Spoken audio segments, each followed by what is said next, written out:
الحمدللہ رب العالمین والصلاة والسلام علی سید المرسلین اما بعد فاعوذ باللہ من الشیطان الرجیم بسم اللہ الرحمن الرحیم. پڑھیے الصلاة والسلام علیک یا رسول اللہ وعلی آلک واصحابک یا حبیب اللہ. الصلاة والسلام علیک یا نبی اللہ وعلی آلک واصحابک یا نور اللہ.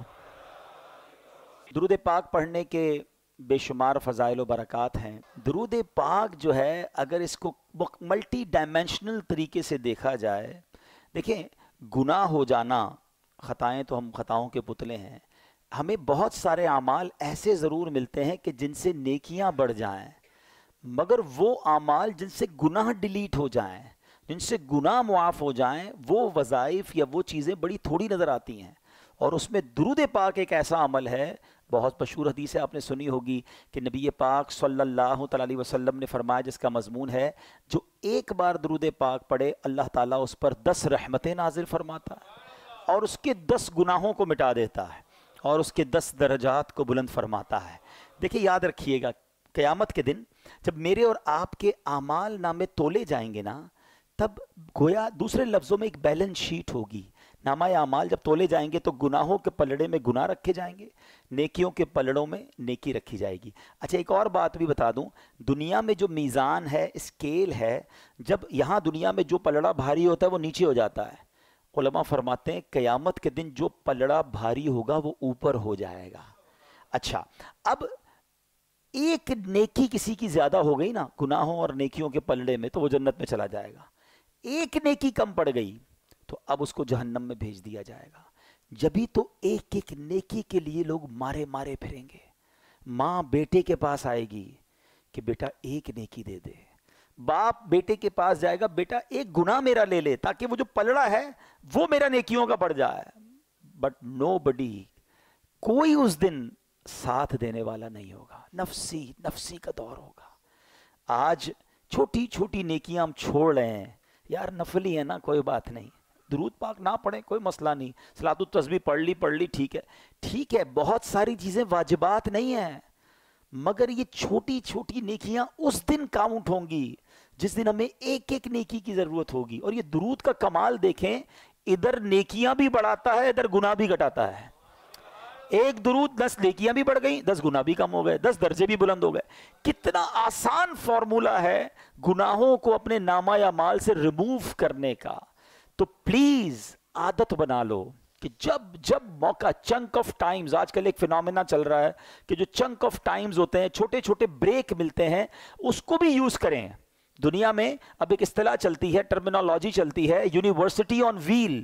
بھائی روڈ پر بھی کچھ سیکھو، راستے میں جو ٹائم ضائع ہوتا ہے اس میں بھی کچھ سیکھنا ہے. لوگوں نے اپنے بس، اپنے ٹرین، اپنے ٹرام کے جو ٹائم ہیں ڈیوٹی پر جانے آنے کے، ان آدھے گھنٹے، اس گھنٹے میں بھی کوئی نہ کوئی کلاس بک کر لی ہے، کوئی کتاب پڑھ لیتے ہیں، اور جو اس ٹائم میں انہوں نے پڑھا ہے اس پر کوئی یونیورسٹی کے ڈپلوما حاصل کر لیتے ہیں. تو لوگ کہتے ہیں یہ تو چنک آف ٹائمز ہیں، پیسز آف ٹائم ہیں، اس کو بھی یوٹیلائز کریں. تو اگر یہی ذہن ہمارا بن جائے کہ ٹھیک ہے کہیں 5 منٹ مل گئے، کہیں 7 منٹ مل گئے. مثال کے طور پہ ہم کسی کے آفس پہ گئے، اس نے کہا ذرا 5-7 منٹ میں آتا ہوں، بیٹھیے گا.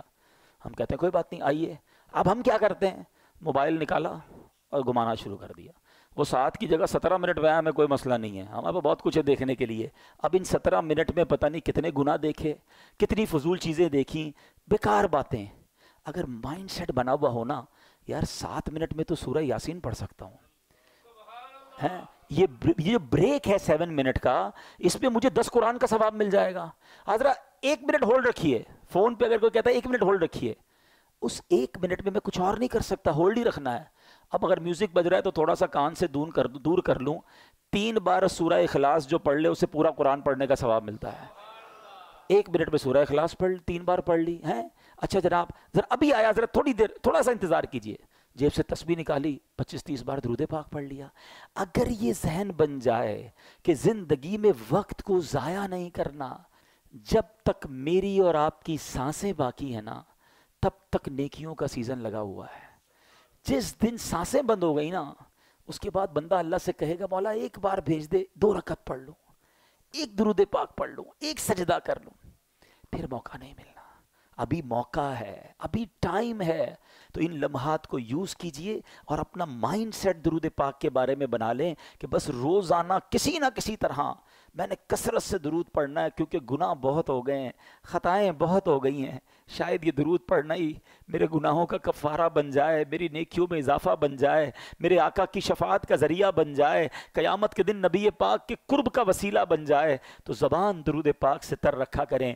آئیے مل کر محبت کے ساتھ بآواز بلند درود پاک پڑھ لیں۔ صلو علی الحبیب صلی اللہ تعالی علی محمد صلی اللہ علیہ وسلم۔ آج میں آپ کو اسلام کے ایک عظیم واقعے کی طرف لیے چلتا ہوں۔ شوال المکرم میں یہ واقعہ ہوا اور بڑا ہی کمال کا واقعہ ہے۔ یعنی میں کئی بار یہ عرض کیا کرتا ہوں کہ اپنے بچوں کو بالخصوص بہت سارے واقعات پڑھانے چاہیے، مگر غزوہ احد جو ہے نا اس کو ضرور پڑھیں، خود بھی پڑھیں، اپنے بچوں کو بھی پڑھائیں۔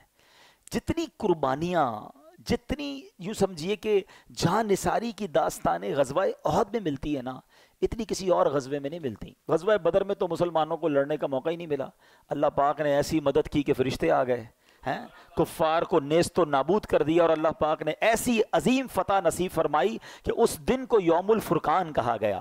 لیکن احد کے میدان میں ایسا نہیں ہوا، وہاں بڑا ڈیزاسٹر ہوا، بڑے بڑے صحابہ شہید ہوئے، اور ان میں سب سے بڑا حادثہ جو ہے وہ سید الشہداء سیدنا حمزہ رضی اللہ تعالیٰ عنہ۔ نبی پاک علیہ السلام کو ان سے بڑی محبت، پیارے آقا انہیں بہت پیار کرتے تھے۔ اچھا، حضرت حمزہ بھی نبی پاک سے بڑی محبت کرتے۔ حضرت حمزہ کا ایمان لانے کا واقعہ بھی بڑا عجیب ہے۔ وہ کہتے ہیں نا، محبت مصطفیٰ صلی اللہ علیہ وسلم ایسی دل میں تھی کہ اس وجہ سے اب ایمان لے آئے۔ ابھی اب ایمان نہیں لائے تھے۔ ابو جہل نے نبی پاک علیہ السلام کی بارگاہ میں گستاخی کی، برا بھلا کہا۔ جب حضرت حمزہ کہیں شکار پہ گئے ہوئے تھے، ہاتھ میں تیر کمان بھی تھا، واپس آئے تو کسی نے کہا کہ آپ کو پتہ ہے کہ آپ کے بھتیجے محمد صلی اللہ علیہ وسلم کو ابو جہل نے بہت برا بھلا کہا ہے۔ آپ کو بڑا جلال آیا، آپ نے کمان لی اور جا کے ابو جہل کے سر پہ مار دی۔ کہ تمہیں شرم نہیں آئی، تم نے میرے بھتیجے کو برا بھلا کہا؟ کہا اے حمزہ کیا تم ایمان لے آئے ہو؟ کہاں، سمجھ لو آج سے میں ایمان لے آیا ہوں۔ بس نبی پاک کی محبت ایسی دل میں جا گزی ہوئی کہ آپ نے کلمہ پڑھا اور آپ ایمان لے آئے۔ اور اس کے بعد یعنی حضرت حمزہ ایمان لائے، رائٹ آفٹر فیو ڈیز حضرت عمر ایمان لے آئے۔ یہ دونوں جب ایمان لے آئے نا، اب اسلام کا نقشہ ہی کچھ اور ہو گیا۔ اسلام کو وہ عروج ملا، مسلمانوں کا جگر اتنا بڑا ہو گیا، سینہ اتنا چوڑا ہو گیا۔ حضرت حمزہ اور حضرت عمر جس قوم کے ساتھ ہوں، پھر دشمن کی کیا مجال ہے؟ آپ دونوں کمال کی شخصیات۔ اب حضرت حمزہ رضی اللہ تعالیٰ عنہ غزوہ احد میں شہید کیسے ہوئے؟ حضرت حمزہ کو شہید کرنے کا پلان جو ہے وہ وحشی نامی ایک شخص کو دیا گیا تھا۔ یہ اس کا آقا تھا جبیر۔ اس نے وعدہ کیا تھا کہ اگر تم اس جنگ میں حضرت حمزہ کو شہید کر دو گے تو میں تجھے آزاد کر دوں گا۔ غلام کے لیے آزادی بہت بڑی چیز ہوتی ہے۔ وہ ایک جگہ جا کے چھپ گیا، ٹارگٹ رکھا تھا کہ کسی سے نہیں لڑنا ہے، بس حضرت حمزہ کو شہید کرنا ہے۔ حضرت حمزہ جیسے ہی اس کے قریب پہنچے، اس نے تاک کر ایک نیزہ مارا، وہ آپ کی ناف میں لگا، پشت سے پار ہو گیا۔ حضرت حمزہ رضی اللہ تعالیٰ عنہ تلوار لے کر اس کی طرف بڑھے، مگر زخموں کی تاب نہ لائے، اور آپ شہادت سے سرفراز ہوئے۔ پھر آپ کی لاش کے ساتھ بڑی بے حرمتی کی گئی، آپ کے جسم کے ٹکڑے نکالے گئے، آپ کے کلیجے کو چبایا گیا، آپ کے اعضاء کو یوں سمجھیے کہ بے حرمتی کی گئی۔ نبی پاک علیہ السلام بہت غمزدہ ہوئے، میرے آقا علیہ السلام نے بڑے آنسو بہائے، اور پھر نبی پاک علیہ السلام کم و بیش ہر بدھ کو سید الشہداء سیدنا حمزہ رضی اللہ تعالیٰ عنہ اور شہداء احد ان کو شرف دینے تشریف لے جایا کرتے، اور وہ کمال کی حدیث ہے جس کا مضمون ہے کہ ان کو جو سلام کرتا ہے یہ قیامت تک انہیں سلام کرنے والوں کو سلامتی کی دعا سے نوازتے ہیں۔ تو جب مدینے جانا نا، کم از کم روزانہ ایک حاضری تو شہداء احد اور سید الشہداء کے دربار میں ضرور دیا کریں۔ کمال کی بارگاہ ہے، کمال کی برکت والی جگہ ہے۔ اللہ شہداء احد کے صدقے ہماری مغفرت فرمائے۔ میں اب آتا ہوں اپنے ٹاپک کی طرف۔ میں یہ کیوں ساری میں نے تمہید باندھی ہے، وحشی کا قصور کیسا تھا؟ وحشی کی یوں سمجھیے کہ کتنی بڑی اس نے گستاخی کہہ لیں، ظلم کہہ لیں، کس کو شہید کیا تھا؟ نبی پاک کے چہیتے چچا کو۔ مگر اب دیکھو میرے آقا کی معافی، اب دیکھو اللہ کی رحمت، اب دیکھو اسلام کا حسن. آج میرا ٹاپک ہے نا، گناہ نیکیوں میں کیسے بدل سکتے ہیں، گناہوں کو ہم کس فارمولے کے تحت نیکیوں میں بدل سکتے ہیں. اب غور سے سننا، یہ واقعہ سنانے کا مقصد یہ ہے کہ آپ کو اس کا قصور پتا چلے کہ کتنی بڑی پرابلم کی ہے اس نے. مگر نبی پاک علیہ الصلوۃ والسلام نے جب اسلام کی دعوت دینا شروع کی نا، تو وحشی کے پاس ایک اپنے قاصد کو بھیجا کہ جاؤ وحشی کو کہو اسلام قبول کر لے. نبی پاک کا دل تو دیکھیں، درگزر تو دیکھیں. اچھا جو صحابی گئے نا، تو وہ وحشی جو ہے پہلے ہی قصوروار ہے، مگر اب نیگوشیشنز ہو رہی ہیں، اب ڈیمانڈز ہو رہی ہیں. وحشی کہتا ہے محمد عربی صلی اللہ علیہ وسلم سے کہو کہ آپ مجھے اسلام کی دعوت دے رہے ہیں. آپ کا تو فرمان یہ ہے کہ جس نے کسی کو قتل کیا، اللہ کا شریک کسی کو ٹھہرایا، زنا کیا، قیامت کے دن تو اسے دگنا عذاب دیا جائے گا. میں نے تو یہ سارے کام کیے ہیں، میرا کیا بنے گا اگر میں اسلام لے آیا؟ مجھے تو اتنا بڑا عذاب آپ اعلان کرتے ہیں. تو اب میرے لیے کوئی رخصت ہے؟ وحشی ایمان لانے سے پہلے اپنی طرف سے ایک ڈیمانڈ کریٹ کر رہے ہیں.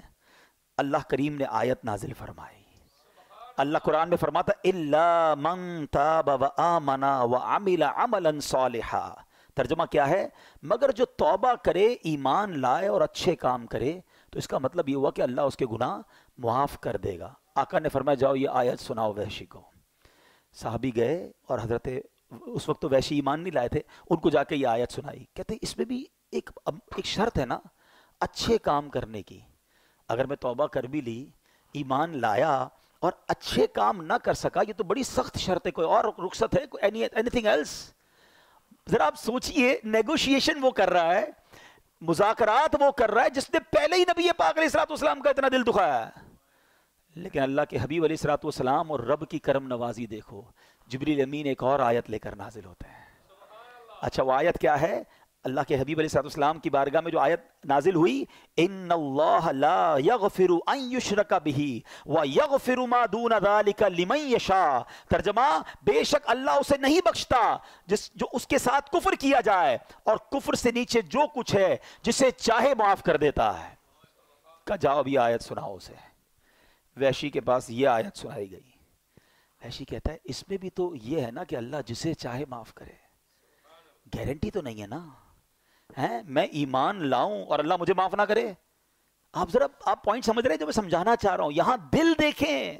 اچھا صرف نبی پاک نہیں کر رہے نیگوشیشن، اس تمام نیگوشیشنز میں رب کی رحمت بھی شامل ہے، آیتوں کا نزول ہو رہا ہے. اللہ اکبر. کہتا ہے اس میں بھی گارنٹی نہیں ہے، کیونکہ اللہ نے فرمایا کہ ذالک لمن یشاء، جسے چاہے اللہ جو ہے وہ بخش دے. اس میں نہ ہوا تو کوئی گارنٹی ہے؟ اللہ اکبر. تیسری آیت نازل ہوئی. ہائے ہائے ہائے، میں تو یقین کریں جب یہ واقعہ پڑھتا ہوں، سنتا ہوں، جس کو کہتے ہیں نا دل میں ٹھنڈ پڑ جاتی ہے کہ وہ کریم کیسا ہے، وہ رحیم کیسا ہے. آیت قرآن نازل ہوتی ہے، قل یا عبادی الذین اسرفوا علی انفسہم لا تقنطوا من رحمت اللہ ان اللہ یغفر الذنوب جمیعا انہ هو الغفور الرحیم. اللہ اکبر. اس آیت کے تحت سبحان اللہ مفسر شہیر حضرت سید محمد نعیم الدین مراد آبادی کیا لکھتے ہیں؟ کہتے ہیں معنی یہ ہے کہ جو کفر پر مرے اس کی بخشش نہیں، اس کے لیے ہمیشگی کا عذاب ہے. اور جس نے کفر نہ کیا ہو، وہ خواہ کتنا ہی گناہ گار ہو، کبیرہ گناہ کرنے والا ہو اور بے توبہ بھی مر جائے، تو اس کے لیے خلود نہیں، اس کی مغفرت اللہ کی مشیت میں ہے. جسے چاہے اس کے گناہ معاف فرمائے یا اس کے گناہوں پر عذاب کرے، پھر اپنی رحمت سے جنت میں داخل فرمائے. مگر اس آیت میں رب نے فرمایا لا تقنطوا من رحمت اللہ، اے بندو میری رحمت سے مایوس نہ ہونا، اللہ تعالیٰ سارے گناہوں کو بخشنے والا ہے. وحشی کہتا ہے اب مجھے تسلی ہو گئی، اور کلمہ پڑھ کر اس نے اسلام قبول کر لیا. اچھا جب یہ ایمان قبول کر لیا نا، اب صحابہ اکرام نے بڑا کمال کا کوسچن کیا. ہمیں صحابہ سے ایسے ہی پیار نہیں ہے، ذرا مل کر کہہ دو سب صحابی یہ نبی. یقین کرو ایسے خوبصورت سوال کیے ساڑھا کم آسان ہو گیا. صحابی رسول کہتے ہیں حضور یہ آیت جو ہے یہ کیا صرف وحشی کے لیے یہ ہے یا باقی مسلمانوں کے لیے بھی ہے؟ کیا یہ خاص اسی کے لیے ہے؟ اللہ کے حبیب علیہ الصلوۃ والسلام فرماتے ہیں یہ تمام مسلمانوں کے لیے ہے.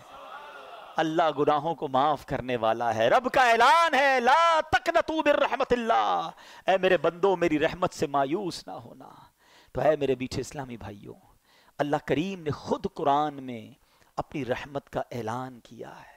اللہ کریم نے خوب ہمیں قرآن میں توبہ کی طرف بلایا ہے، اپنی رحمت کی طرف بلایا ہے.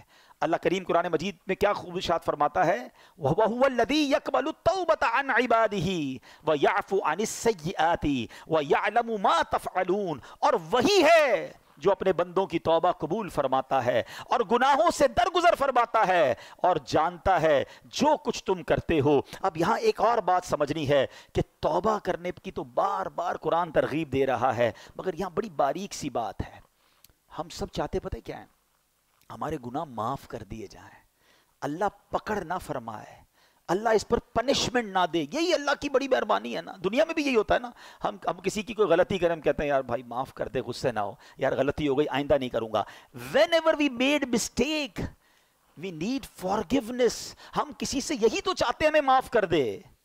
مگر میرے کریم کی اب خزانے سننا، جو میں آیت بیان کروں گا یہ میرا آج کا ٹاپک یہ ہے کہ توبہ کا مرتبہ سمجھو، اللہ کی رحمت سمجھو، اللہ کی کرم نوازی سمجھو. کہ آج پتہ کیا ہوتا ہے دنیا میں، کیا معاملہ ہے، ہم سے کوئی مسٹیک ہو بھی جائے نا، کوئی معاف بھی کر دے، دل میں پھر بھی رہ جاتی ہے یار بندہ ٹھیک ہے مگر میرے ساتھ ایسا کیا تھا، ایک بار یہ کیا ضرور تھا. اچھا اسی طرح کبھی ہمارا اللہ نہ کرے کسی کا پولیس میں معاملہ ہو جائے، تو پولیس والوں کے پاس گئے، کیس رجسٹر ہوا، بعد میں صلح صفائی بھی ہو گئی، سزا بھگت لی یا جرمانہ دے دیا، بری تو ہو گئے. مگر جب بھی کریکٹر سرٹیفکیٹ بنے گا نا تو اس میں لکھا آئے گا 2005 میں اس نے یہ کہانی کی تھی، یہ معاملہ کیا تھا. مجھے ایک واقعہ نہیں بھولتا، کئی بار میں نے بیانات میں بیان کیا، ساؤتھ افریقہ میں جو ہمارے پاکستانی انڈین میں رہتے ہیں، جب ان کو اپنا پرمٹ بنانا ہوتا ہے نا تو ان کو وہاں کی پولیس سے ایک سرٹیفکیٹ لینا پڑتا ہے، کریکٹر سرٹیفکیٹ. ایک بہت بڑی پارٹی ہے، بڑا ان کا ماشاءاللہ بزنس ہے، ان کو کریکٹر سرٹیفکیٹ نہیں ملتا تھا. تو میں ساؤتھ افریقہ گیا تو لوگوں نے بتایا، بولے ان کے ساتھ ایک بڑا عجیب واقعہ ہوا. میں نے کیا ہوا؟ یار یہ بندہ تو ٹھیک ہے، کہ بندہ بہت اچھا آدمی ہے، بیپاری آدمی ہے، شریف شخص ہے. ہوا یہ ایک بار وہ جنرل اسٹور میں گیا، اس نے جا کے کولڈ ڈرنک پک کی. تو کولڈ ڈرنک پک کرنے کے بعد اچانک اسے کال آئی کہ تمہاری ماں کے ساتھ کوئی حادثہ ہو گیا ہے، ہاسپٹلائز ہو گئی ہے، فوراً ہاسپٹل پہنچو. اب ہاتھ میں جو سامان تھا نا وہ اتنا بیچارہ معروف ہو گیا دماغ، ماں کی ایسی خبر سنے وہ دوڑ کے باہر نکلا سپر اسٹور سے. تو سپر اسٹور کے گیٹ پر باہر بیرون ملک میں سکینر لگے ہوئے ہوتے ہیں، وہ الارم بجنا شروع ہو گیا کہ یہ بندہ بغیر پیسے بھرے باہر نکل گیا. اس کو پکڑ لیا، اس کو کہا یہ تم کیا کر رہے ہو؟ کہا بھائی میں جلدی میں تھا، معذرت، مجھے میری ماں ہاسپٹل میں. کہا نہیں اب آپ پر فائن لگے گا، آپ نے تو رابری کی ہے، چوری کی ہے. ارے بھائی $5-10 کے لیے میں کیا چوری کروں گا؟ کہا نہیں یہ تو آپ کو بھرنا پڑے گا. بہرحال اس نے کہا جو جلیں لے لو بھائی، میری جان چھوڑو، مجھے ہاسپٹل پہنچنا ہے. اس نے وہاں تو پیمنٹ بھی کر دی، سب کچھ ہو گیا، مگر وہ ڈاٹ اس کے کریکٹر پر لگ گیا. اب وہ جب بھی سرٹیفکیٹ بنانے جاتا ہے نا تو آتا لکھا ہوا ہے کہ اس نے فلاں اسٹور میں چوری کی تھی. اچھا اس واقعے کے بعد ہے نا مجھے اللہ کی رحمت یاد آئی کہ یہ دنیا معاف نہیں کرتی، یہ دنیا جرموں کو یاد رکھتی ہے.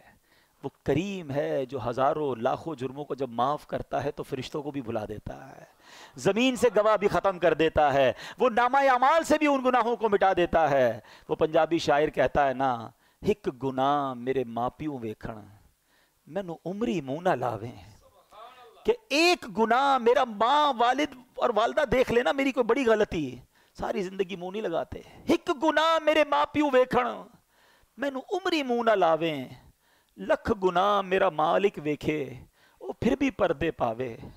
وہ پھر بھی پردے ڈال رہا ہے، وہ پھر بھی چھپا رہا ہے، اور ہم ہیں کہ اسی مالک سے دور بھاگتے ہیں. اب سنو کون ہے جو یوں معاف کرتا ہے، کون ہے جو ایسے کرم نوازی فرماتا ہے.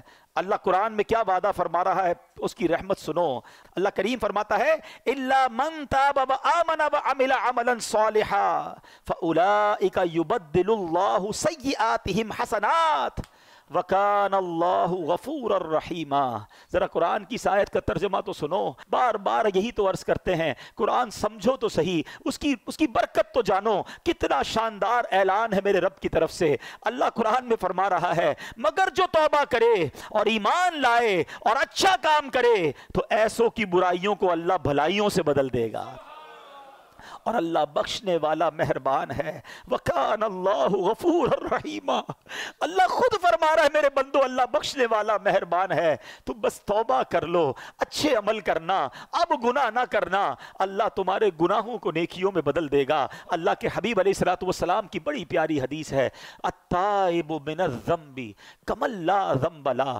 گناہوں سے توبہ کرنے والا ایسا ہے جیسا اس نے گناہ کیا ہی نہیں ہے. مجھے دنیا کا کوئی بادشاہ بتا دو, مجھے دنیا کی کوئی عدالت بتا دو جو تمہارے جرم معاف تو کر دے مگر ریکارڈ ڈیلیٹ کر دے. کہیں نہیں ہوتا ایسا, یہ فقط رحمت والے رب کے دربار میں ہوتا ہے. ارے دنیا میں کسی کے بارگاہ میں جا کر آپ اقبال جرم کریں, سزا سنائی جاتی ہے کہ اس نے کمٹ کر لیا ہے اپنا جرم. اللہ کی رحمت دیکھو, سر جھکاؤ اور مانو اس کی بارگاہ میں اللہ مجرم ہوں, مالک گناہ کیے ہیں, بہت خطائیں کی ہیں. اقبال جرم کرنے والے کو, ندامت کرنے والے کو اللہ کیسا معاف فرماتا ہے. اللہ کے حبیب فرماتے ہیں کہ توبہ کرنے والا ایسا ہے جیسا ہو جاتا ہے اس نے گناہ کیا ہی نہیں ہے. قرآن کی آیت پڑھ کر سنائی ہے کہ اللہ گناہوں کو نیکیوں سے بدل ڈالتا ہے. اتنی کمال کی چیز ہے توبہ, اتنا کمال کا کام ہے توبہ.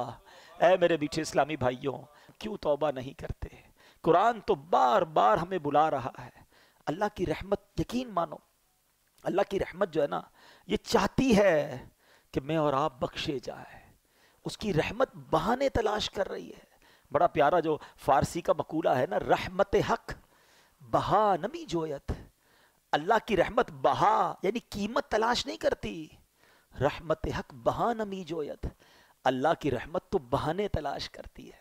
کسی طرح بندہ بخشا جائے, بس سر جھکا لے, بس معافی مانگ لے, بس رجوع کر لے, بس اچھا ہو جائے, اللہ سے دوستی کر لے.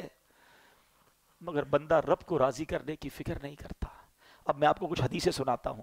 اللہ کے حبیب علیہ الصلوۃ والسلام فرماتے ہیں کہ اگر تم اتنی خطائیں کرو کہ وہ آسمان تک پہنچ جائیں پھر بھی توبہ کرو تو اللہ عز و جل ضرور تمہاری توبہ قبول فرمائے گا.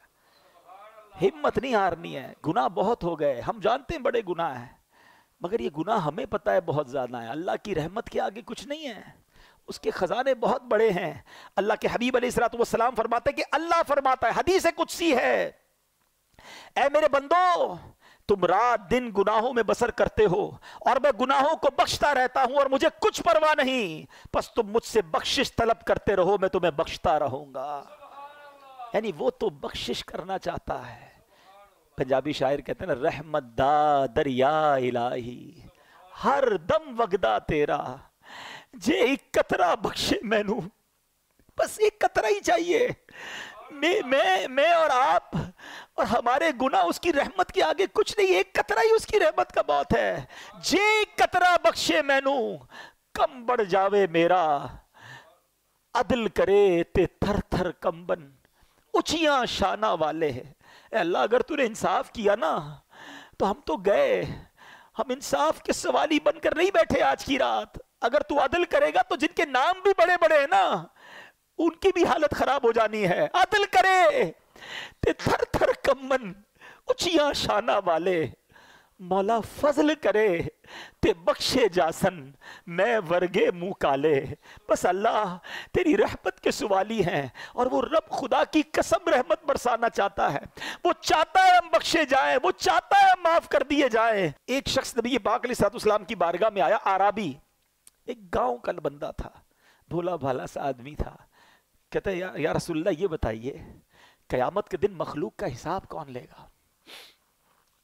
اللہ کے حبیب فرماتے اللہ لے گا. یا رسول اللہ کیا اللہ خود حساب لے گا؟ نبی پاک نے فرمایا ہاں اللہ خود حساب لے گا.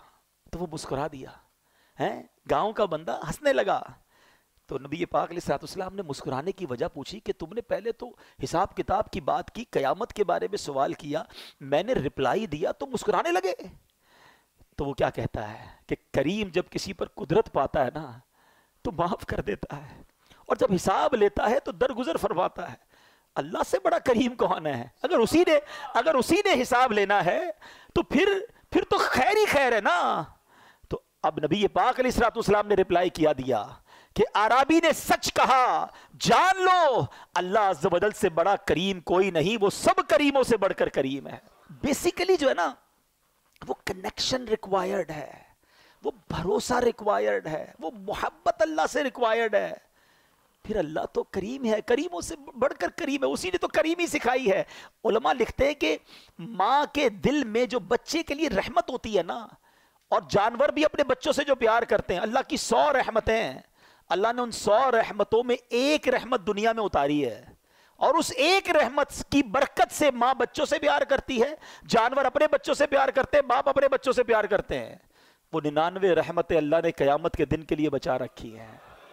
یہ اس دن کرم نوازی فرمائے گا، اس دن اپنے بندوں کی بخشش فرمائے گا. ایسا کریم مولا ہے. اے میرے میٹھے اسلامی بھائیوں، ایک بار نبی پاک علیہ الصلوۃ والسلام کی بارگاہ میں قیدیوں کو لایا گیا، تو ایک عورت بھاگ رہی تھی، اس کا بچہ اس سے گم ہو گیا تھا. دوڑتے دوڑتے دوڑتے اس کو بچہ نظر آیا، اس کو لیا، سینے چمکایا، دودھ پلانے لگی. بس ماں کو بڑے ٹائم بعد بچہ ملے، کیا کیفیت ہوتی ہے. اللہ کے حبیب فرماتے ہیں اللہ تعالیٰ اپنے بندوں پر اس سے کہیں زیادہ رحم و کرم فرماتا ہے جتنی یہ ماں اپنے بچے پر مہربان ہے. یہ وہ باتیں ہیں جو ہمارے دل میں ہونی چاہیے. انفارچونیٹلی ہم اللہ سے ہی بدگمان ہو جاتے ہیں. اللہ مجھے کچھ دیتا نہیں ہے، اللہ نے مجھے کچھ دیا نہیں ہے، اللہ سے کیا مانگوں جناب، کچھ ہوتا تو ہے نہیں. یہ نہ کیا کرو، اللہ سے دوستی کر لو. اللہ سے بڑھ کر ہم پر کوئی کرم نواز نہیں، اسی نے سب کچھ دیا ہے. ہماری ایک بات کوئی نہ مانے نا، ہم اس سے ناراض ہو جاتے ہیں. 2-3 بار نہ مانے تو اس سے دوستی ختم کر دیتے ہیں، نوکری سے نکال دیتے ہیں. بچہ زیادہ تنگ کرے، بچے کو باپ گھر سے نکال دیتا ہے. ہم میں سے کوئی 30 سال کا بیٹھا ہے، کوئی 40 سال کا، کوئی 50 سال کا. کبھی سوچنا ہم نے اللہ کی اب تک کتنی نبھانی ہے، کتنی نافرمانیاں کی ہیں. کبھی ایسا ہوا کہ یار آج نظر نہیں آ رہا، کیوں؟ بس یار وہ صبح حرام دیکھ لیا تھا، اللہ نے آنکھیں لے لی ہیں. آج سنائی نہیں دے رہا کچھ. بھائی کیوں سنائی نہیں دے رہا؟ آج صبح اللہ کی نافرمانی کی، حرام سن لیا، اللہ نے کان دیے تھے، اسی نے سماعت واپس لے لی. یار آج کچھ میں بول نہیں پا رہا ہوں، اشارے کر رہا ہوں، کیوں؟ بس وہ جھوٹ بول دیا، حرام بول دیا، گالی نکالی، اللہ نے زبان واپس لے لی. وہ کچھ واپس نہیں لے رہا، وہ دیے جا رہا ہے، ہم اس کی نافرمانی کیے جا رہے ہیں. مگر کیوں توبہ نہیں کرتے؟ کیوں اس کو راضی کرنے کی طرف نہیں آتے؟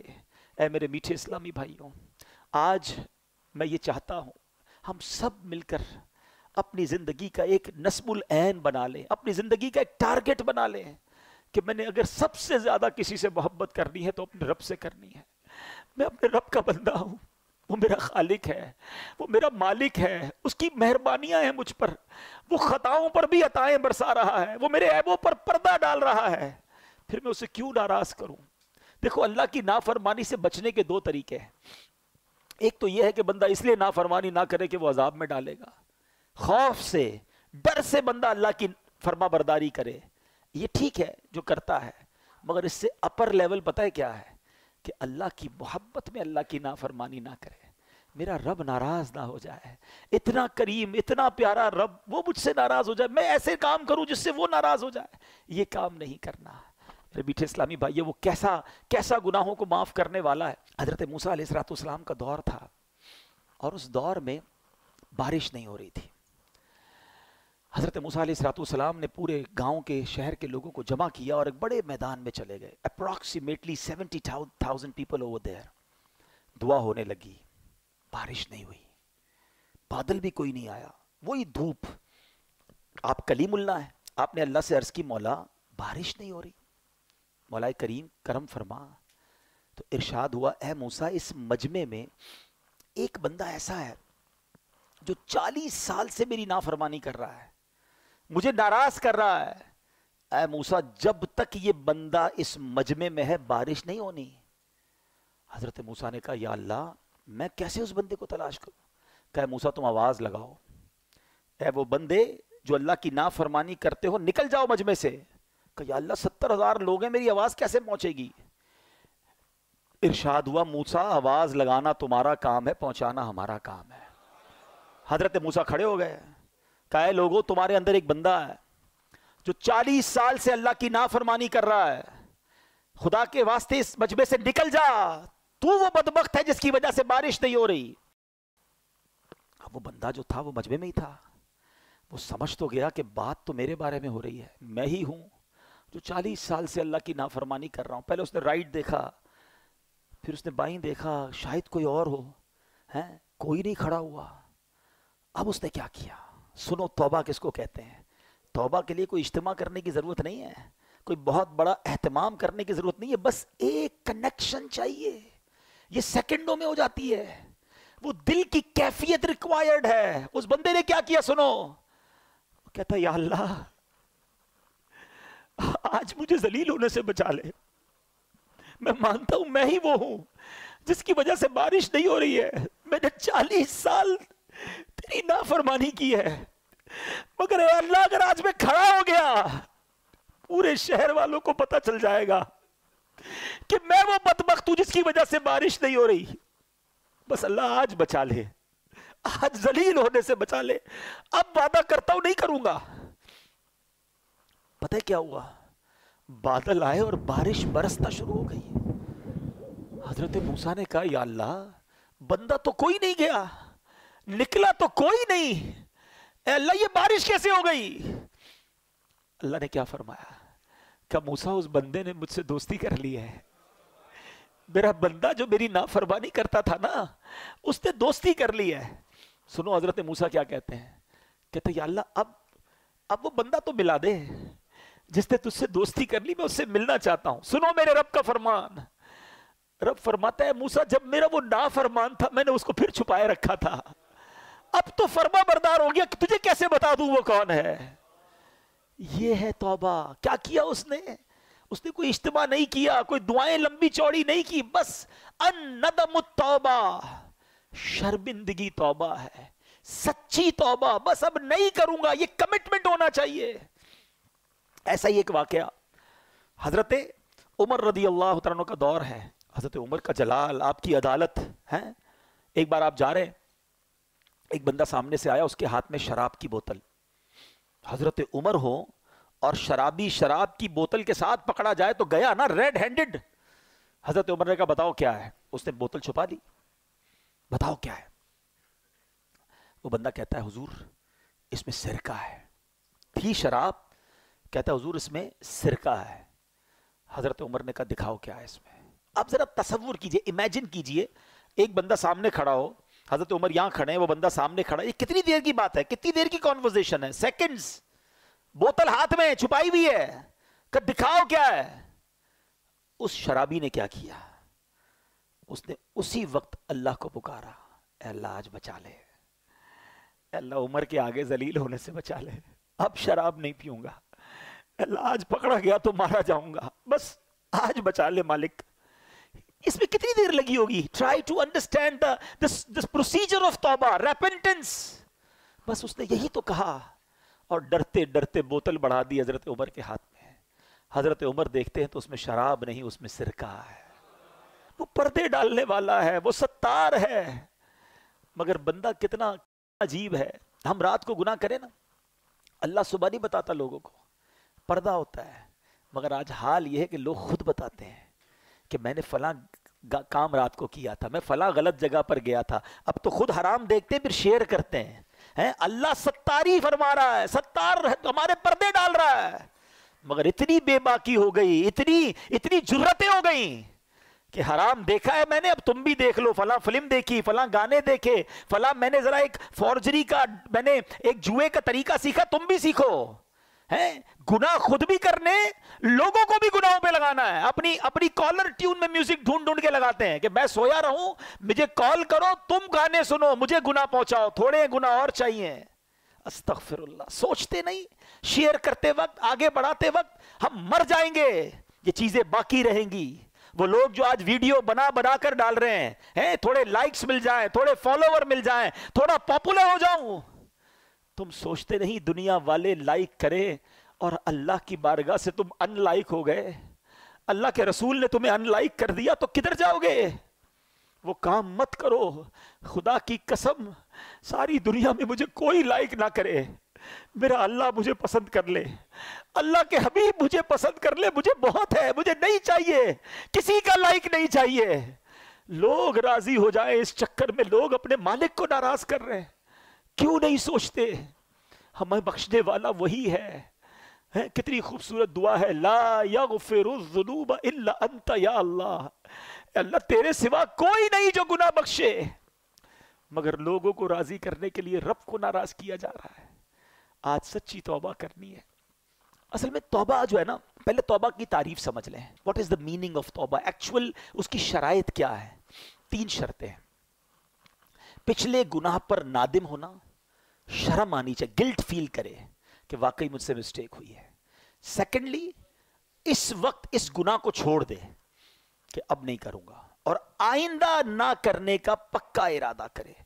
ہماری توبہ بھی بعض اوقات تو ایسی ہوتی ہے جس کی مزید توبہ کی عادت ہے. یا اللہ میری توبہ، یا اللہ توبہ ہے، اب نماز یا اللہ پڑھوں گا. کل فجر پڑھنے کا پلان نہیں ہے پھر بھی توبہ کر رہے ہیں. یا اللہ حرام نہیں دیکھوں گا، کل دیکھنے کے لیے فلمیں لے کر رکھی ہوئی ہیں. یہ توبہ نہیں ہے.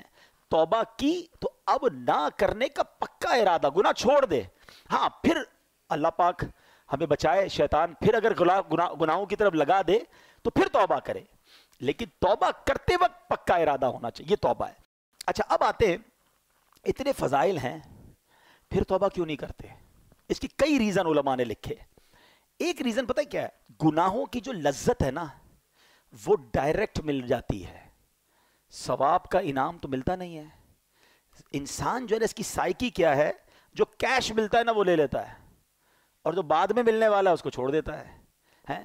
لیکن اب اگر دنیا کی لاجک کے ذریعے میں آپ کو سمجھاؤں کہ اگر آپ کو ڈاکٹر کہتا ہے کہ آپ کا شوگر لیول بڑھ رہا ہے، کولیسٹرول لیول بڑھ رہا ہے، آپ چکنا مت کھائیے گا ورنہ ہارٹ اٹیک ہو سکتا ہے. ہم حلال کھانوں سے رک جاتے ہیں. پراٹھا کھانا حلال ہے نا، چیز کھانا حلال ہے نا، رک جاتے ہیں. کیوں؟ ڈاکٹر کہہ رہا ہے زیادہ کھاؤں گا تو وین بند ہو جائے گی، ہارٹ اٹیک ہو جائے گا. آج تمہیں ڈاکٹر کہہ رہا ہے کہ ہارٹ اٹیک ہو سکتا ہے، تم نے حلال چھوڑ دیا. اللہ کے نبی سچے وعدے فرما رہے ہیں کہ حرام دیکھو گے تو آنکھوں میں عذاب دیا جائے گا، حرام سنو گے تو کانوں میں جہنم کے کیل ٹھوکے جائیں گے، جھوٹ بولنے والے کے گل پھڑے کھینچے جائیں گے قیامت کے دن، اور اس کی شکل بگاڑ دی جائے گی. سود کھانے والے کو یہ عذاب ہوگا، ماں باپ کو ستانے والے کو یہ عذاب ہوگا. یہ حدیث قرآن میں باتیں بھری پڑی ہیں، اس پر کیا یقین نہیں ہے؟ ڈاکٹر کے کہنے پر حلال چھوڑ دیا، اللہ کے حبیب کے کہنے پر حرام چھوڑنے کے لیے تیار نہیں. یہ سچے وعدے ہیں، یہ عذاب ہوں گے اگر نہیں مانو گے تو اس بات کو انڈرسٹینڈ کرنا چاہیے. دوسری توبہ میں ایک پرابلم کیا ہوتی ہے کہ بندہ کہتا ابھی تو بڑی زندگی پڑی ہے، مولانا صاحب کی باتیں بہت اچھی ہیں مگر بس 50-55 سال کا ہو جاؤں اس کے بعد اللہ اللہ ہی کرنا ہے، ابھی تو نوجوان ہوں، ابھی تو مزے کر لوں، پھر اس کے بعد یہ خود بھی تو 50 سال کے ہونے کے بعد ہی ایسی باتیں کر رہے ہیں نا، تو میں بھی ہوں گا تو کر لوں گا، اللہ اللہ ہی کروں گا، داڑھی بھی رکھ لوں گا، امامہ بھی پہن لوں گا. یہ بھی شیطان کا بہت بڑا وار ہے. کوئی ہے ایسا اتنے سارے پڑھے لکھے لوگوں میں کہ اس بات کی گارنٹی ہو کہ اگلے رمضان تک ہم زندہ رہیں گے؟ ہے بھائی؟ کوئی ہاتھ اٹھائے؟ نہیں ہے. اچھا رمضان تو چھوڑو، عید تک زندہ رہنے کی کسی کے پاس گارنٹی ہے؟ کوئی ایک؟ اچھا نہیں ہے. چلو عید کو بھی چھوڑ دیتے ہیں. ابھی میں اور آپ مسجد سے زندہ باہر نکلیں گے اس کی گارنٹی ہے؟ آگاہ اپنی موت سے کوئی بشر نہیں، سامان 100 برس کا ہے، پل کی خبر نہیں. جب پل کی خبر نہیں ہے تو توبہ میں ڈیلے کیوں کر رہے ہو؟ ہم کیسے گارنٹی لے سکتے ہیں کہ ہم بوڑھے ہو کر ہی مریں گے؟ دیکھیں دنیا میں ہم ایک سیکوینس سے آئے ہیں، پہلے میرے دادا آئے تھے، پھر والد آئے، پھر میں آیا، پھر میرے بچے، پھر میرے پوتے. ایسا ہی ہے نا؟ جاننے کی سیکوینس یہ نہیں ہے، ضروری نہیں ہے یہ سیکوینس ہو. دادا موجود ہوتا ہے، پوتا چلا جاتا ہے. جانے میں ہم سب کو کچھ نہیں پتا کہ ہماری کب باری آئے گی. تو توبہ فوراً کرنی ہے. گناہ ہو گیا پھر توبہ کرنی ہے.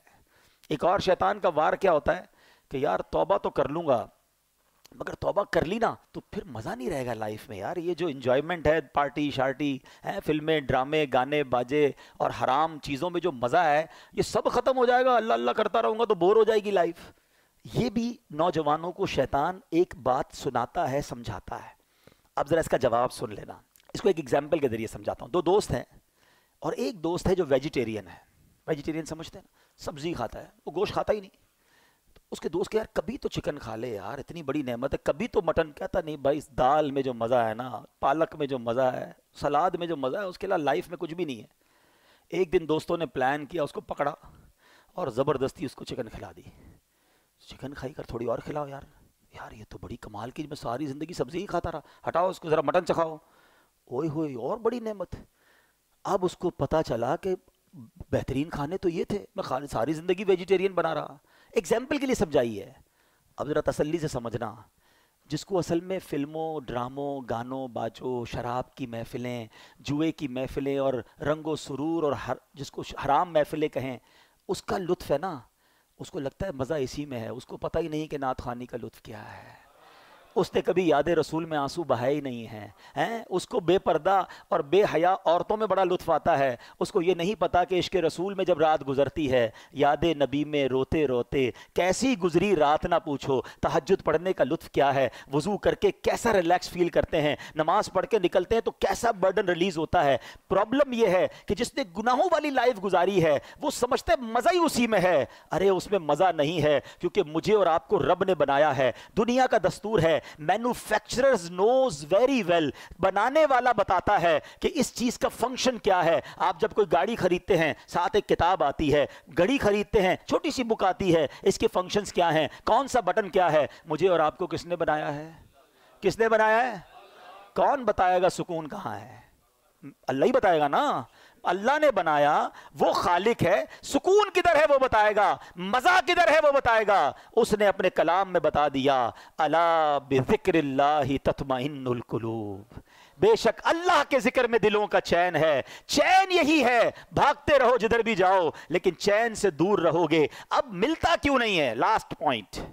مولانا صاحب بات تو بڑی اچھی کی، میں تو آتا ہوں مسجد میں دل ہی نہیں لگتا، نیند آنے لگتی ہے، بیان سنتا ہوں تو نیند آتی ہے، 3 گھنٹے کی فلم میں آنکھ بند نہیں ہوتی ہے، نیند آتی تو اڑ جاتی ہے، اللہ اللہ کرتا ہوں، قرآن پڑھتا ہوں، آدھا رکوع پڑھتا ہوں تو آنکھ بند ہو جاتی ہے۔ آپ کہتے ہیں چین اس میں ہے، سکون اس میں ہے، مجھے تو سکون نہیں ملتا، میں تو مسجد میں آتا ہوں تو بے قرار ہو جاتا ہوں۔ ہاں اب اس کا جواب لے جاؤ، پھر بات کو کمپلیٹ کرتے ہیں۔ 2 باتیں ہیں، روایتوں کا مضمون ہے۔ مومن مسجد میں ایسا ہے جیسا مچھلی پانی کے اندر ہے، اور مسجد کے باہر ایسا ہے جیسا fish out of the water. باہر جائے تو بے قرار ہو جاتی ہے نا مچھلی پانی سے، پھر پانی میں جانے کا دل چاہتا ہے۔ تو مومن کی تعریف تو یہ بتائی گئی۔ ہمارا حال برا ہے، ہم تو مسجد میں آتے ایسا لگتا ہے fish out of the water ہے۔ یار اعلان تو ہوا تھا 1:15 بجے بیان ختم ہوگا، ابھی تک تو ختم نہیں کیا، ہو سکتا ہے کوئی سوچ رہا ہو۔ امام صاحب 2 منٹ لیٹ ہو جائیں تو ٹینشن شروع ہو جاتی ہے، باہر جا کے آدھا گھنٹہ بحث کر لیں گے، امام صاحب نے 2 منٹ لیٹ کیوں آئے، وہ امام صاحب کی خیر نہیں، اللہ کے گھر میں 2 منٹ بیٹھے تھے تو میں ٹینشن شروع ہو گئی۔ تو اس میں پرابلم مسجد کا نہیں ہے، اس میں پرابلم ہمارا ہے۔ اس کا مطلب there is something bad in my heart، مجھے کیوں مسجد میں چین نہیں آ رہا؟ نبی پاک فرما رہے چین، اور لوگوں کو آتا ہے، جس کو نہیں آتا وہ یہ نہ سمجھے کسی کو نہیں آتا، یقین کرے الحمدللہ۔ اس وقت پوچھو کئی دل ایسے ہوں گے جن کا دل نہیں چاہ رہا کہیں اور جانے کا، خدا کی قسم جو اس وقت سکینہ دل پر نازل ہو رہا ہے کہ کتنا لطف آ رہا ہے، کتنی رحمت محسوس ہو رہی ہے، میں کہاں بیٹھا ہوں، میرے رب کے گھر میں بیٹھا ہوں، میرے اللہ کا ذکر کر رہا ہوں۔ اس سے اچھی زندگی کا مقصد کیا ہے؟ اگر ابھی موت آتی ہے تو اس سے اچھی موت کیا ہے؟ یہ کیفیت بنتی ہے لوگوں کی جن کو سکون آتا ہے۔ تو جس کو نہیں آتا وہ اپنا پرابلم چیک کرے کہ there is something wrong in my heart۔ بالکل یہی مسئلہ ہے کہ اللہ نے قرآن میں فرمایا، لا ریب کتاب ہے نا، قرآن میں تو شک نہیں ہے، اللہ نے فرمایا اللہ کے ذکر میں دلوں کا چین ہے، مجھے کیوں نہیں مزہ آتا؟ اس کا مطلب میرے دل میں پرابلم ہے۔ اب اس کو دنیاوی مثال سے سمجھا دیتا ہوں۔ جب آپ کو بخار ہوتا ہے، کھانا اچھا لگتا ہے؟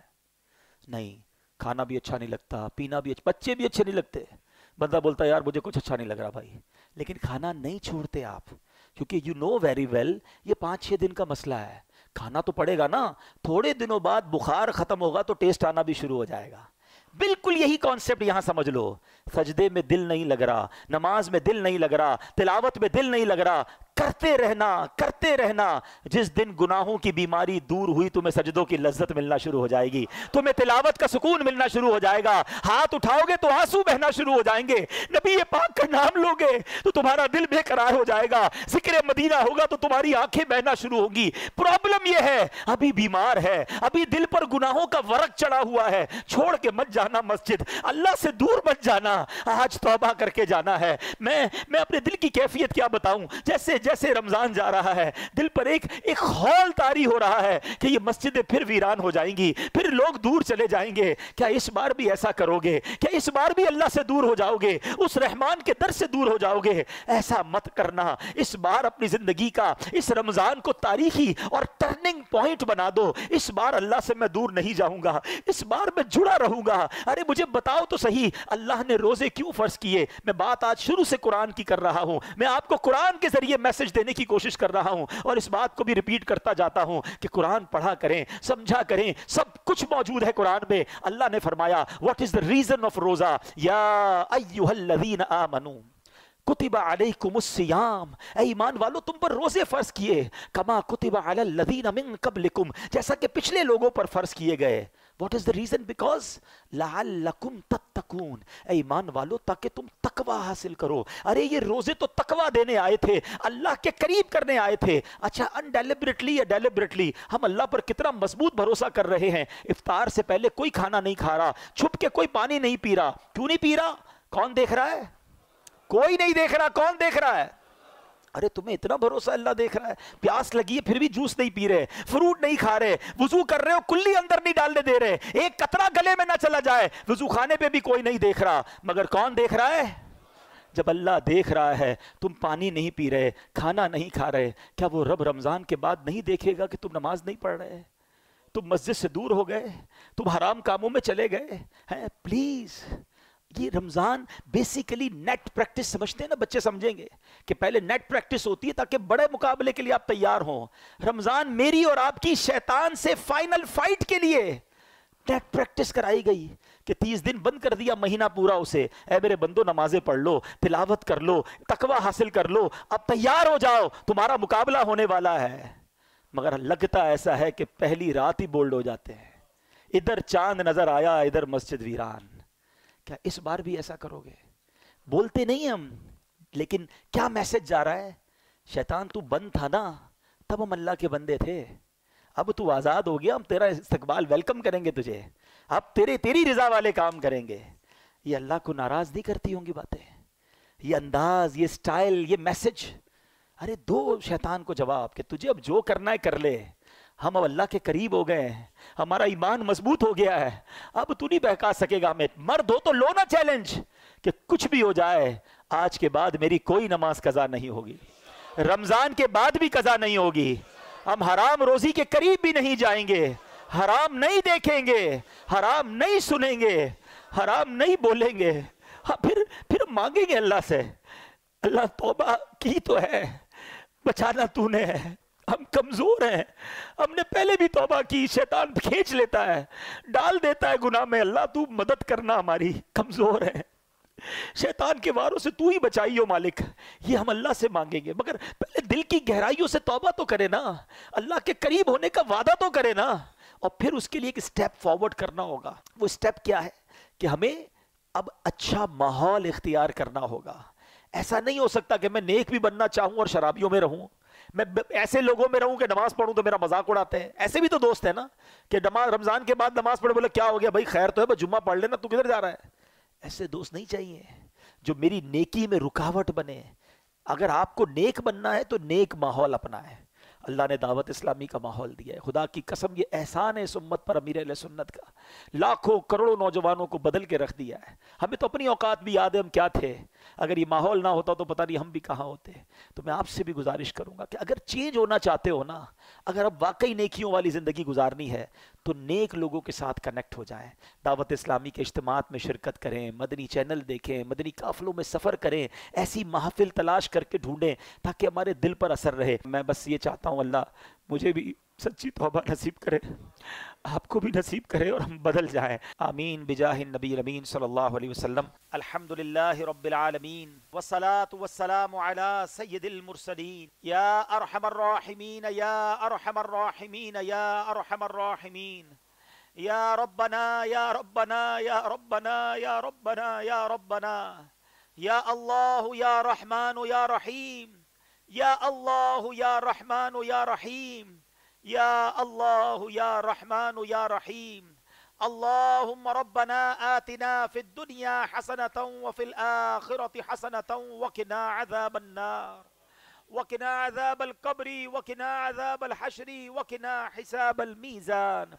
اللہم اجرنا من النار، اللہم اجرنا من النار، اللہم اجرنا من النار۔ اللہم انک عفو کریم تحب العفو فاعف عنا یا کریم، فاعف عنا یا غفور۔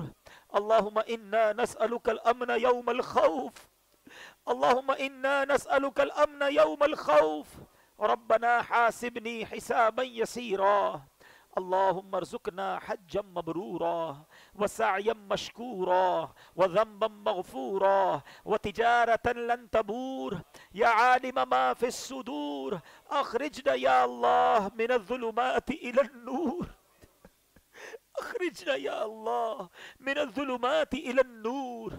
اے ڈوبتوں کو بچانے والے، اے بے قصوں کی دستگیری کرنے والے، اے ماہ رمضان میں روزانہ لاکھوں گناہگاروں کو جہنم سے آزاد کرنے والے مولا، اے اللہ آج ہم نے تیری رحمت کا بیان سنا ہے. اے اللہ مانتے ہم بڑے گناہگار ہیں، ہم شرمندہ ہیں، ہم اقرار کرتے ہیں، اقبال کرتے ہیں ہم نے بڑے گناہ کیے ہیں، چھپ چھپ کر گناہ کیے ہیں، لوگ نہ دیکھ لے اس بات کا خیال رکھا، تو دیکھتا رہا، ہمیں معلوم تھا پھر بھی گناہ کیے. اے اللہ اگر تو عدل کرے، تو انصاف کرے تو یہ عدل ہوگا کہ ہمیں جہنم میں ڈال دیا جائے، مگر مولا ہم تیرے عدل کے نہیں، تیری رحمت کے سوالی بن کر جمع ہوئے. اے اللہ ہماری جھولیوں میں مغفرت کی خیرات ڈال دے، ہم سے صدا کے لیے راضی ہو جا. اے اللہ تیری قسم تو نے ہمیں معاف کر دیا، تیری رحمت میں کوئی کمی نہیں پڑے گی. اے اللہ اگر تو نے ہمیں جنت میں داخل کر دیا، تیری جنت بہت بڑی ہے اللہ، کوئی کمی نہیں پڑے گی، تیرا کچھ نہیں جائے گا. اے اللہ ہمارا بیڑا پار ہو جائے گا. آج ہماری فائنل مغفرت فرما دے، ہمیں جنت الفردوس کا مژدہ عطا کر دے، جہنم کی آگ ہم پر حرام قرار دے دے. اے اللہ میں لمحہ بھر بھی جہنم میں داخل نہ کیجیو. اے کریم ہمارے صغیرہ گناہ بھی معاف کر دے، ہمارے کبیرہ گناہ بھی معاف کر دے، ہمارے چھپ کر کیے ہوئے گناہ بھی معاف کر دے، ہمارے اعلانیہ گناہ بھی معاف کر دے. اے اللہ تو نے معاف نہ کیا تو کدھر جائیں گے؟ اگر رمضان میں بھی نہ بخشے گئے تو مارے جائیں گے. اے اللہ ہم کے جیسے بھی ہیں، تیرے محبوب کے امتی ہیں، تیرے نبی کے غلام ہیں، ان سے محبت کرنے والے ہیں. اے اللہ تجھے سرکار علیہ السلام کے رخ روشن کا واسطہ ہماری مغفرت فرما دے. اے اللہ اگر تو نے ہمیں بخش دیا تیرے حبیب بہت خوش ہوں گے. محبوب پاک کی رضا کا واسطہ اے اللہ آج ہماری جھولیوں میں مغفرت کی خیرات ڈال دے.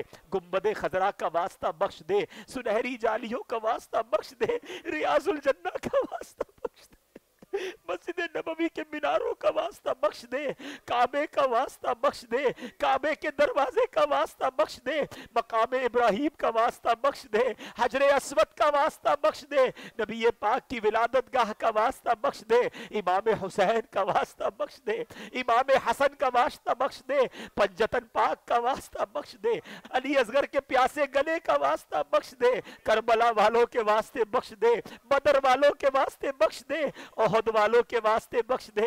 اے اللہ ہمارے غوث اعظم کا واسطہ ہمیں بخش دے، جو واسطہ تیرے دربار میں قبول ہے اللہ اس کا واسطہ آج کی رات ہماری بخشش فرما دے. ہمارے ماں باپ کو بھی بخش دے، ہمارے بھائی بہنوں کو بخش دے، ہمارے بیوی بچوں کو بخش دے، ہمارے مرحومین کو بخش دے، ہمارے رشتہ داروں کو بخش دے، ہمارے دوستوں کو بخش دے، ہم سے محبت کرنے والوں کو بخش دے. اے اللہ نبی پاک علیہ السلام کی ساری امت کی بخشش فرما. اے اللہ آج ہم نے توبہ کی ہے، تیری قسم ہم تیرے نافرمان نہیں رہنا چاہتے، ہم اچھا بننا چاہتے بن نہیں پاتے. اے اللہ ہمیں شیطان مردود گناہوں میں لگا دیتا ہے. اے اللہ آج تیرے گھر میں بیٹھے سچی توبہ کرتے ہیں، اب گناہ نہیں کریں گے، ہماری توبہ قبول فرما لے. اے اللہ ہمیں توبۃ النصوح عطا کر دے، اور اے اللہ اب تو ہی مدد فرما. اے اللہ ہمیں بدل دے، ہمیں گناہوں بھری زندگی سے ہماری جان چھڑا دے. ہم خود بھی تھک گئے مولا گناہ کر کر کے، اب گناہوں بھری زندگی سے ہماری جان چھڑا دے. ہمیں نیکیوں والی، پرہیزگار والی، اخلاص والی زندگی عطا فرما. اے اللہ سنتوں کا پابند بنا دے، 5 وقت کا نمازی بنا دے، رمضان کے بعد بھی مسجدوں سے دل لگا رہے. اے اللہ کبھی زندگی میں کوئی نماز قضا نہ ہو. حرام روزی سے بچا لے، حرام بولنے سے بچا لے، حرام دیکھنے سے بچا لے، حرام سننے سے بچا لے. اے اللہ ہمیں فقط رزق حلال عطا فرما، رزق حرام میں ہم سب کی جان چھڑا دے. اے اللہ ہمارے رزق حلال میں برکت بھی ڈال دے، اے اللہ جو بے اولاد ہیں انہیں نیک اور صالح اولاد دے دے، جو اولاد والے ہیں ان کو اے اللہ ان کی اولاد کا سکھ عطا کر دے، جن کے بچے بچیاں پریشان ہیں، ان کے گھروں میں مسائل ہیں، اے اللہ ان بچے بچیوں کو بھی سکھ عطا فرما، اے اللہ جو رشتوں کے انتظار میں ہیں اچھے اور نیک رشتے عطا فرما، اے اللہ روٹھوں کو بنا دے، بچھڑوں کو ملا دے، اے اللہ اے رب کریم جو قرضوں کے بوجھ تلے دبے ہیں انہیں قرضوں سے خلاصی دے دے، اے اللہ جو بے جا مقدموں میں پھنسے ہیں انہیں رہائی عطا کر دے، اے کریم جتنے ہاتھ اٹھے ہیں تو سب کے نام بھی جانتا ہے، کام بھی جانتا ہے، اے شفا دینے والے شفا عطا فرما، جلدی جلدی حرمین طیبین کی حاضریاں عطا فرما، اسی سال حج کرنے والوں میں ہمارا نام لکھ دے، اللہم ربی یسر ولا تعسر وتمم لنا بالخیر یا فتاح وبک نستعین، میرے مولا ہماری دعوت اسلامی کو ترقیاں عطا فرما، قبلہ امیر اہل سنت، تمام علماء اور مشائخ اہل سنت اور ہمارے والدین کا سایہ جن کے والدین حیات ہیں درازی عمر بالخیر عطا فرما، اللہم ربی یسر ولا تعسر وتمم لنا بالخیر یا فتاح وبک نستعین ببرکت ان اللہ وملائکتہ یصلون علی النبی یا ایہا الذین آمنوا صلوا علیہ وسلموا تسلیما، صلی اللہ علی النبی الامی وآلہ صلی اللہ علیہ وسلم، صلاة و سلاما علیک یا سیدی یا رسول اللہ، جب دم واپسی ہو یا اللہ، سامنے ہو روضہ رسول اللہ اور لب پہ ہو لا الہ الا اللہ محمد رسول اللہ۔ میرے